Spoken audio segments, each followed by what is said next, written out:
In Full Zoom is presented to you by Calvo Enterprises, Inc. Half a day, everyone. Nestor Lecanto here with another edition of In Full Zoom. And this week, we're going to talk a little bit about how the pandemic has affected businesses, but the fact that it has not affected businesses the same across the board. And someone who would know is Mr. Richard Hawes, who is the operator of several high-end boutiques here in Tumon, and also the owner of some food and beverage businesses. Primo Pizzacai is one, Island Girl Coffee, I'm sure everybody knows of that. Welcome, Richard. Thank you very much for having me on, Nestor. Thanks a lot. All right. Well, first of all, let's start. Tell us all about the different businesses that you are involved in. Yeah, so there's a kind of a diversification of businesses that I'm involved in. Probably the largest business is a company called Gemkel Corporation. And so we incorporated here in 2004. So we're 17 years old and been through lots of ups and downs. That's a luxury franchise brand owner. We have 18 boutiques across 3 locations, Guam, Saipan, and Hawaii. And yeah, it's been a roller coaster, and obviously the last, let's say 15 months has been particularly challenging. But that's a let's say a $25 million business, or it was. Hopefully it will be again soon. Then I'm a 20% shareholder of that. I started that business back in 2004, and I sold 80% to, I'm sure a lot of you would know, Tan Holdings group of companies. They have about 26 companies here in Guam, Saipan, etc. We'll talk more about that later, but I also own and operate Island Girl Coffee and Quenchers. We're about to open our 4th location.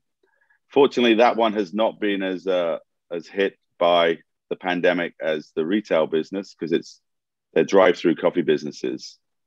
And then, of course, like you mentioned, I'm a minority shareholder of Primo Pizzacai with Dylan Saad.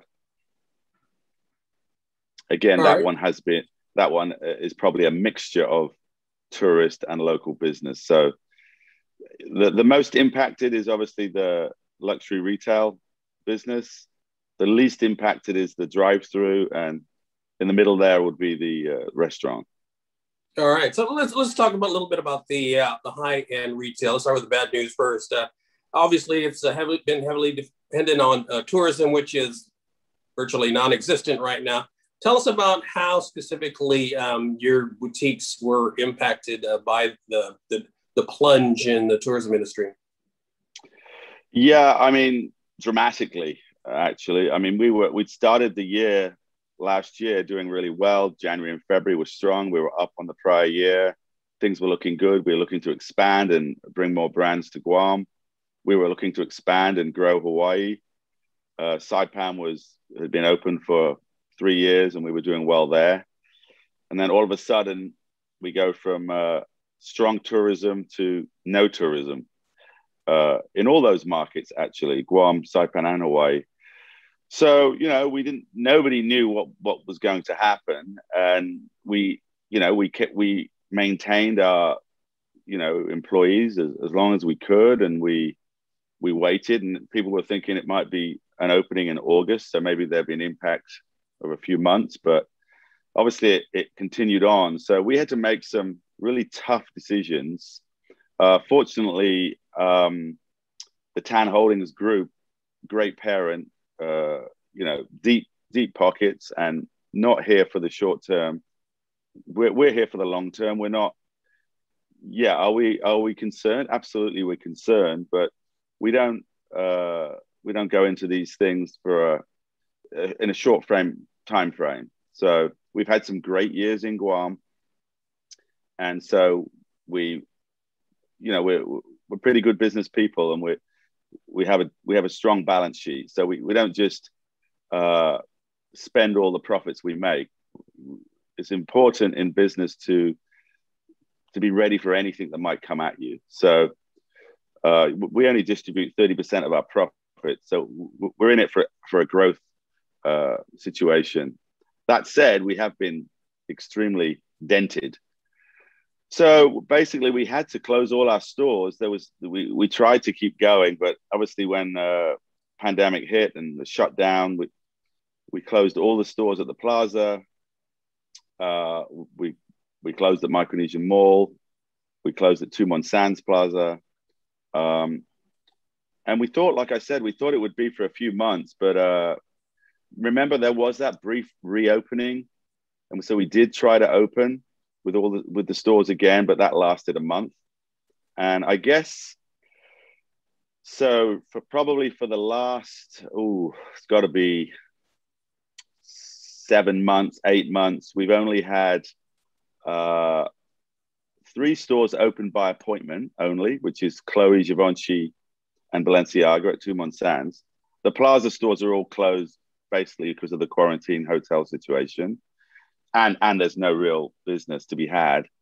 And then what we decided to do, with the support of the brands, because we had $10 million of inventory and, not a huge cash balance, but enough, but definitely not enough to last for months and months and months. So we decided to, what some would say might not be a good move, but we started to sell business. We opened a liquidation store called a friends and family store. And we decided that the best thing to do was to try to basically give great discounts to the local customers just to survive, basically, just to pay our employees, to pay the common areas. That the landlords have been very supportive, I have to say. Mike Israel and Monty and Micronesian Mall, whereby we've managed to secure where we just pay percentage rent and common area fees. Anyway, long story short, we've been really happy that we've actually managed to, we probably sell about $150,000 a month in our liquidation store, which sounds like a lot and we should be really profitable, but we're kind of selling below cost. So we're just, the way we look at it, rather than have handbags and wallets sitting on a shelf getting dusty and old, we can turn that into cash. And we've already paid for that inventory. So we will be in a position, and we hope, you're probably going to ask me this question, but we hope by, let's say, January next year, we'll have something like 30 to 50% of the tourists back. Obviously, that depends on the Korea and Japan getting vaccinated as soon as possible. So yeah, that's what we did. Sorry, that's a long answer to your question. In Full Zoom is presented to you by Calvo Enterprises, Inc. GU Self-Storage, conveniently located near the Harmon McDonald's. We offer affordable rates, online payments, and auto bill pay for your convenience. Plus gate access daily from 6 a.m. to 9 p.m. Call us today at 648-7867 for more information. In Full Zoom is presented to you by Calvo Enterprises, Inc.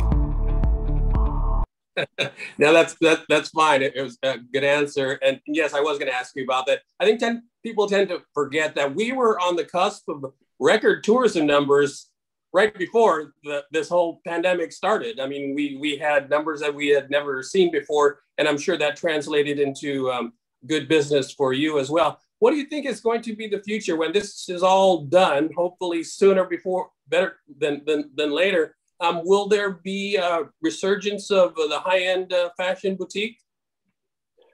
I think, first of all, talking about Guam, I do like the fact that the governor's trying to open tourism here. That's a very positive step, whereby tourists can come into Guam with a negative test and no quarantine. Because until that happens, obviously we're not going to get tourists.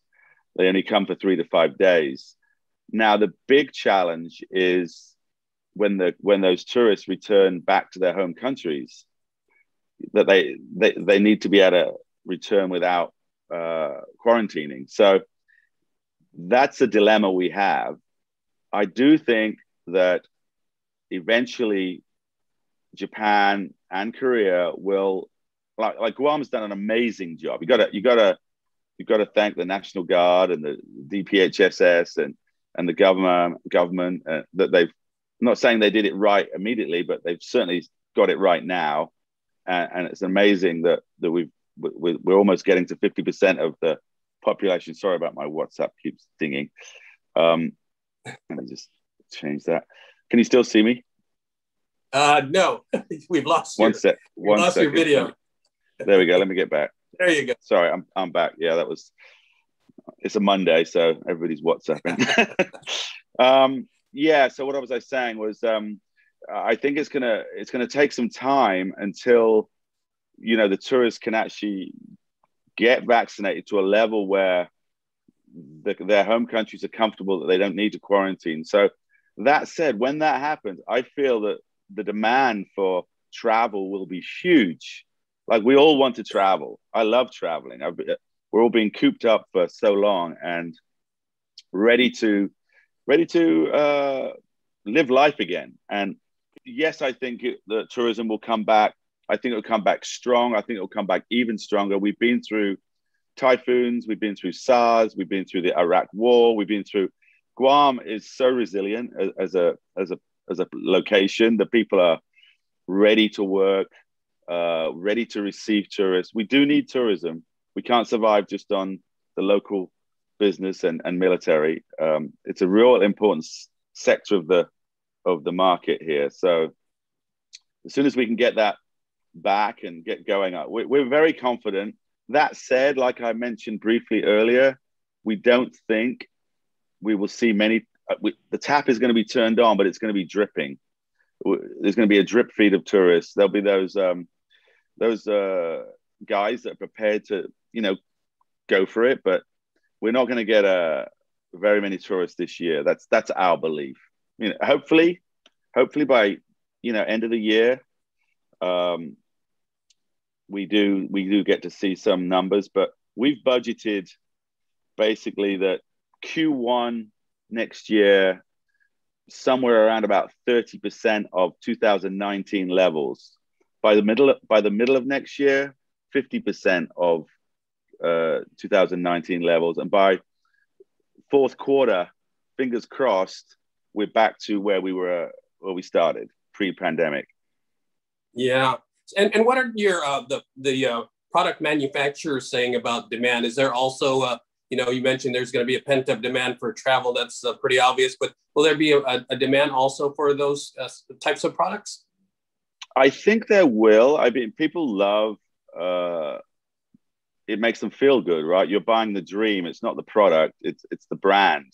We represent some real top brands out of Europe, and there's still a strong demand for brands like Balenciaga, Givenchy, Chloe. I will mention that the brands have been super supportive. You know, they're not in a good situation either. So, you know, supply chains, we order 6 months in advance. So we probably had, oh my goodness, $4 million of inventory that we'd ordered. And it was amazing. We were able to cancel close to $3 million of that 4 million. And that's only through the support and collaboration with the brands that we represent. Otherwise, we would not have been able to continue. And the same for, you know, it's the brands, it's the landlords, it's the employees. You know, they've been so understanding and appreciative. We've got sadly, we did have to let some people go, but they were able to get the pandemic unemployment assistance. But we managed to keep a group of, let's say, 20 to 25 real loyal, solid employees who are just glad to have a job. And I really want to thank all of those employees that work for Gemkel, that work for Island Girl. They've been real supportive and, you know, turn up every day on time, ready to work, smiling faces, you know, and they're worried too, but we're very supportive. We're here for the long term. We believe that tourism will come back and Guam will prosper once again. In Full Zoom is presented to you by Calvo Enterprises, Inc.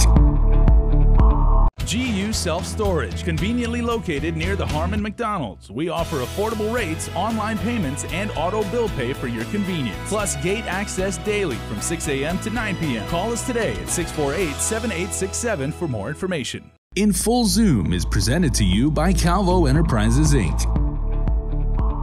Yeah. Let's shift now to something a little bit more positive, which is the food and beverage industry, which in some cases have actually done fairly well during this pandemic. For example, you've got your coffee company. Yeah, Island Girl has been ridiculous. It's just that's a good story. Yeah, we've got a great crew of approximately 25 young ladies, and they serve delicious beverages every morning from 6 a.m. till 6 p.m. We're located in Barrigada, which is the lines are. We want to thank our customers because the lines are just long. We have 10 and 12 cars lining up. We try to turn around the drinks as fast as possible. We have 3 girls working super hard. But yeah, it's been. I don't mind sharing. We were actually up 40% since the pandemic, because I guess that there weren't a lot of places open. And then we have Gigo as well, which has been established for a while, also 40% up. We were not able to keep our Home Depot location open. That's because of the US Home Depot organization just would not let food vendors open. They still are not allowing us to open. We think that might happen in the next couple of months. So in the meantime, we've working with Len Calvo to open a new location in Dedido, the Dedido Mall, near where Jamaican Grill is, Taco Bell. We're going to be in the parking lot there. We're working with LMS, who are, we just got the building permit signed today. We've been waiting about 4 months to get that. I guess there's been a backlog, but we're ready to go. We're ready to roll. It's going to be a great new facility, a 40-foot container with 2 windows, all state-of-the-art equipment, brand new equipment. We've orders already arrived on Guam, ready to be installed. We just have to do the civil work and we'll be ready to go. Hopefully to open that by, realistically, probably July the 1st now. But looking forward to that. That will give us 4 locations. And yeah, that's been a success for us. I'm very, very happy about Island congratulations. Girl. Well done. Thank you. Yeah. And you've also got Primo Pizzacaya. Yeah, Primo Pizzacaya. I had owned 40% of those shares, hot off the press. I just sold that business to Dylan last week. Dylan Saad started it. I basically I'd like to call it more of an incubator for Dylan. We've been operating for a little over 2 years. He's a real smart, young, great chef. He's opened a second location called Savage Sandwiches. And we felt it was time for him. I really was trying to help him get started. And we have a great relationship. And we'll probably get to do some more business with him when he opens a bigger, when he needs some more funding. Right now, he can manage it. The business, I can share with you, I'm sure he won't mind. We suffered, obviously, with the pandemic. We converted from being, let's say, 80% dining in, 20% takeout to basically 100% takeout for a while. And now the business is probably split 50-50. But he really adapted. He changed the business, spent a lot of money on packaging. It's surprising when you look at, with the takeout boxes and things like that. And storage was an issue as well because the space is so tiny. So Dylan had to adapt his business model and turned into a takeout business, but was able to. The good news, I don't mind. I don't think you'll mind me sharing. We could have been looking at losing money, but he managed with all his hard work of his team to be a break-even situation. So and now I believe that things are picking up. It's got a great local following, and yeah, and I believe that Savage Sandwiches is doing really well as well. So, given that, also a point on that, there used to be about, I want to say 50% tourist business in that restaurant Primo, and that was a big hole when tourists weren't here. So he's been able to basically turn it into a local business. Done a good job. In Full Zoom is presented to you by Calvo Enterprises, Inc. GU Self-Storage, conveniently located near the Harmon McDonald's. We offer affordable rates, online payments, and auto bill pay for your convenience. Plus gate access daily from 6 a.m. to 9 p.m. Call us today at 648-7867 for more information. In Full Zoom is presented to you by Calvo Enterprises, Inc. Okay, so Richard, you've been able to see the impact of this pandemic from several different levels, from pretty good to not so good and pretty bad. So what are your lessons learned? What is your takeaway from this pandemic from a business perspective? I can tell you that. Yeah, do not put all your eggs in one basket. That's the number one thing to take away from this. Number two, do not spend all the money that you make. Be ready for a rainy day. Be ready for when something changes. So if you want to start a business, and I learned this the hard way when I started in 2004 with one store and 4 employees, which a brand called Dunhill, Alfred Dunhill. In the first year of operation, I basically put everything I had into that business. It was a couple of $100,000. And in the first year, we made $200,000 profit. And I put all that 200,000 and the other 200,000 that I had to get another loan for about $500,000 to open a store in Hawaii. And I almost went out of business in year 3 because Hawaii didn't work so well. The brand wasn't as recognized, but I'd put all the money I had and owed money. So it taught me very early on in run as an entrepreneur, running my own businesses, you need a strong balance sheet.